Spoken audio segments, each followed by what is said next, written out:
Pemirsa, dalam memperingati Hari Ulang Tahun Kemerdekaan Republik Indonesia ke-80, Gabungan Barisan Relawan Sriwijaya bersama Barisan Adat Raja Sultan Nusantara Sumatera Selatan menggelar berbagai lomba tradisional dan hiburan.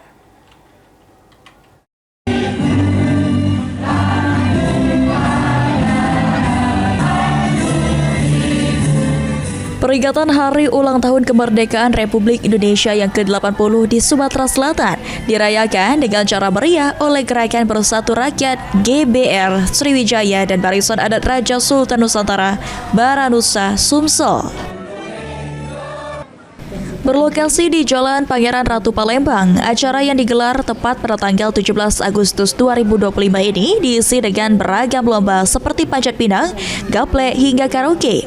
Ketua Umum GBR Sriwijaya yang juga Panglima Baranusa Sumsel Ferry Sirajudin mengungkapkan, menghadirkan lomba pada momen kemerdekaan merupakan bentuk ajakan untuk mempererat kebersamaan, menumbuhkan rasa persatuan, dan membangun semangat berdaulat serta sejahtera.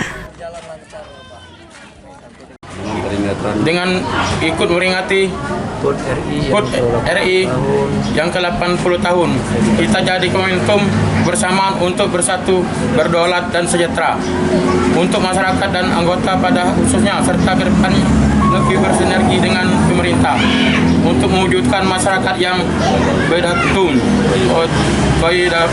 yang berukun ukur dengan mengucapkan Bismillahirrahmanirrahim. Maka saya buka acara ini dan semoga lomba yang digelar ini akan menambah semangat persatuan dan ke depannya. Sementara itu, Ketua Panitia Lomba Andi Mailani menjelaskan sedikitnya ada 50 peserta yang ambil bagian dalam rangkaian lomba yang dimulai pada pukul 2 siang dan berlanjut hingga puncak acara malam hari pada pukul 8 dengan pembagian hadiah. Semangat kebersamaan ini tidak hanya menjadi momen perayaan kemerdekaan, namun juga menjadi solusi untuk menghidupkan rasa persaudaraan di tengah masyarakat. Yang 17 yang kita ada ini, panjat pinang, tarik tambang, dan lomba yang lain-lainnya. Banyak lagi lomba yang kita lakukan. Mungkin berapa banyak Kak yang mengikuti lomba ini Kak? Kalau mengikuti lomba ini dari warga setempat. Lomba ini kita ngadakan ke seluruh lomba untuk buka umum. Berapa banyak Kak mungkin pesertanya Kak? Pesertanya kurang lebih hampir 50 lebih lah. Tim Liputan PAL TV.